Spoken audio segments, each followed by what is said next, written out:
U nastavku jedna zanimljiva priča. Djevojka iz Prijedora, Dragana Šajnović, 28 godina je, jedna je od rijetkih žena koja ima zanimanje vozača autobusa. Uprkos stereotipima, uspjela je ostvariti svoju životnu želju. Trenutno radi u jednom od poduzeća koje u Banja Luci vrši uslugu prijevoza putnika.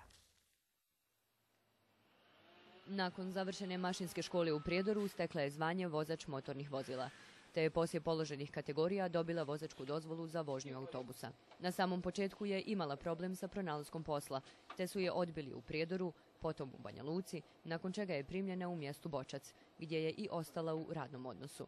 Iz početka, u Prijedoru mene nisu htjeli primiti. Išla sam u preduzeće firmu koja se bavi prijevozom putnika.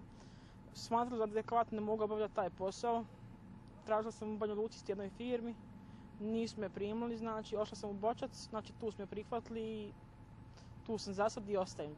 Dragana pretpostavlja da je jedina žena koja vozi autobus u Republici Srpskoj, te joj je žao što u Bosni i Hercegovini žene za volanom nisu normalna pojava, kao što je to slučaj u Srbiji. Navodi kako ne poznaje ni jednu ženu koja je ispunila uslove za ovo zanimanje, jer i kroz srednjoškolsko obrazovanje je bila jedina zainteresovana za ovaj posao. Sve zavisi ko šta voli, ko želi nečim da se bavi.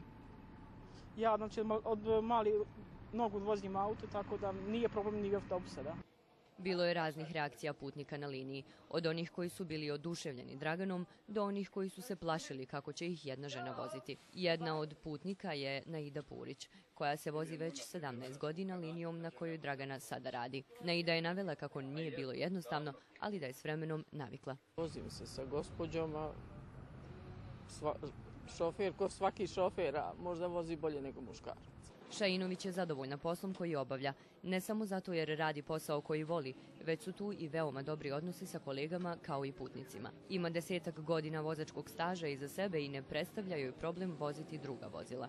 Opreznost je za Draganu najvažnija stvar koja se treba imati da bi bio dobar vozač. Opreznost najviše. Jer puno je loših stvarno vozača u saobraćaju koji ulijeću, izlijeću, pješaka, baš je... Treba najviše opreznosti i biti psihički spreman za to. Predrasude da su žene slabiji vozači od muškaraca postoje, ali Dragana je očit primjer da to nije slučaj. Djevojka koja je jedina žena s licencom vozača autobusa u Republici Srpskoj ide suprotno predrasudama i daje sakrivenu, ali jasnu poruku svima. Da su predrasude samo tuđa mišljenja bez pokrića, te da je sve moguće ukoliko imamo jaku volju.